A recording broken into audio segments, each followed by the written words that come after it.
housing construction with several units ready for turnover. Grand opening of Severa Regional Mall on December 2010. For particulars, call Marketing Management, RGV Real Estate Center Incorporated, 286-7527,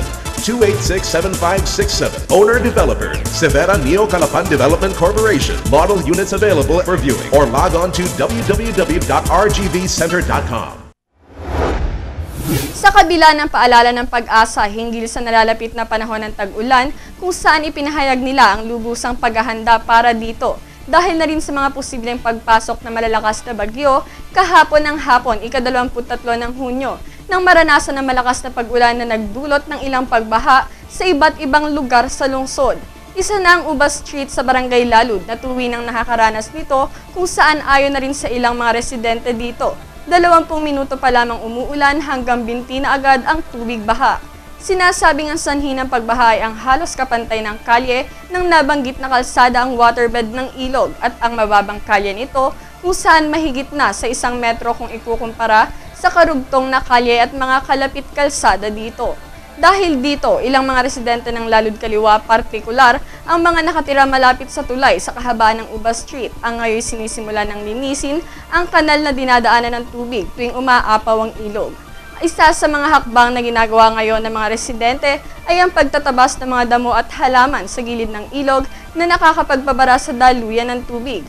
Samantala, hinggil sa matagal ng suliranin, solusyon umano dito ayon sa mga residente ay ang agarang paghukay o pagpapalalim ng ilog bago tuluyang pumasok ang panahon ng tag-ulan. Kailangan natin paluwagan natin yung ilog. Itong ilog na ito. Kasi mag-ipot doon sa dulo doon, mag-ipot. Kailangan ito maalis yung dumi. Tapos huhukayin. Yung maganda dyan. Kailangan palaliman pa natin. Alam madumi ang ating ilog eh. Na bara doon sa dulo doon. Kailangan natin malinis yan. Samantala, halos magdadalawang taon na nang dumating dito sa lungsod ang matagal ng dredging machine na hinihintay ng marami dahil na rin sa sinasabing ang pagpapalalim ng ilog ang magiging solusyon sa mga suliraning pagbaha. Matapos masimula na nasabing proyekto, tila nawawala na ng pag-asa ang ilang mga residente na matagal nang naghintay sa proyektong ito. Sanhi na rin ang mabagal na paggawain, higit dahil papasok na muli ang tag-ulan.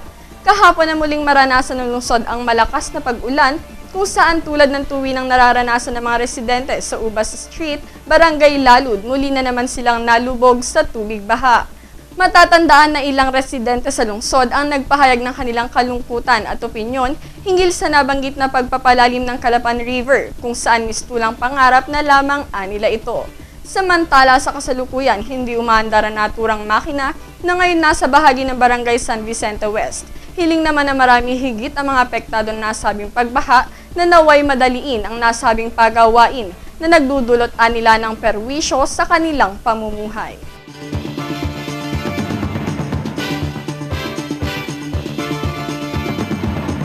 Susunod, presyo ng harina bumaba pero presyo ng asukal nagtaas. Yan at iba pang mga balita makalipas po lamang ang ilang paalala. Welcome to Monte de Oro Homes. With units designed to cater to the convenience and comfort of its residents, Monte de Oro Homes is a haven for countryside living. A perfect place for those who would want to combine green living with modern-day facilities and amenities. Our model unit types: row house,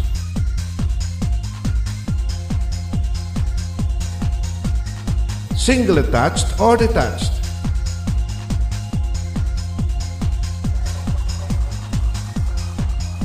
townhouse. All units are fully finished upon turnover. House and lot package starts at 700,000 pesos. Housing loan can be made through banks and our leading partner, Pag-ibig Fund. With monthly amortization as low as 4,500 pesos or just 145 pesos a day. HLURB licensed to sell 21191. Owner and developer, Consoville Realty Development Corporation. Enjoy these amenities. And with a flood-free strategic location with close proximity to almost everything, It is surely a home for ideal family living.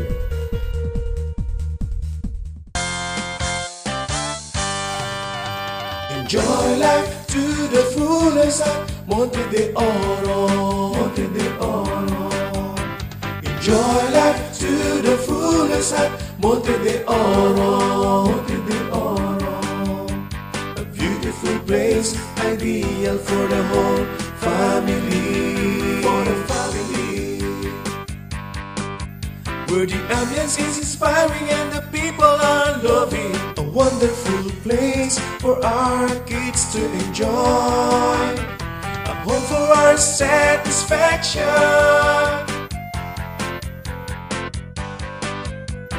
Come home, let's enjoy life worth living at Monte de Oro.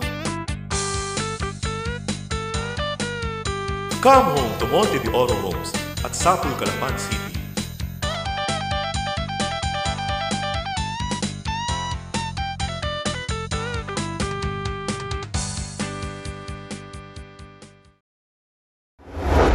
Sa pagpapatuloy ng ating mga balita, dahil sa masigasig na kampanya ng Department of Trade and Industry na mapababa ang presyo ng harina, napilitan ng mga flour millers na mag-rollback sa presyo nito mula 25 hanggang 30 piso. Ito ay ayon na rin kay DTI Provincial Director Boyet Agbay.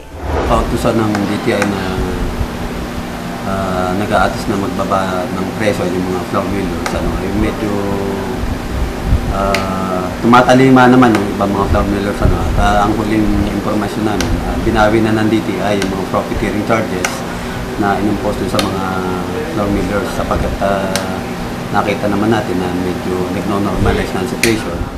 Bunsod ng nasabing pagbaba sa presyo ng harina kung saan inaasahan na rin ang pagbaba ng presyo ng tinapay, ngunit ang ilang bakery owners sa halip na bawasan ng presyo ng tinapay ay dinagdagan na lamang nila ang sukat ng mga ito.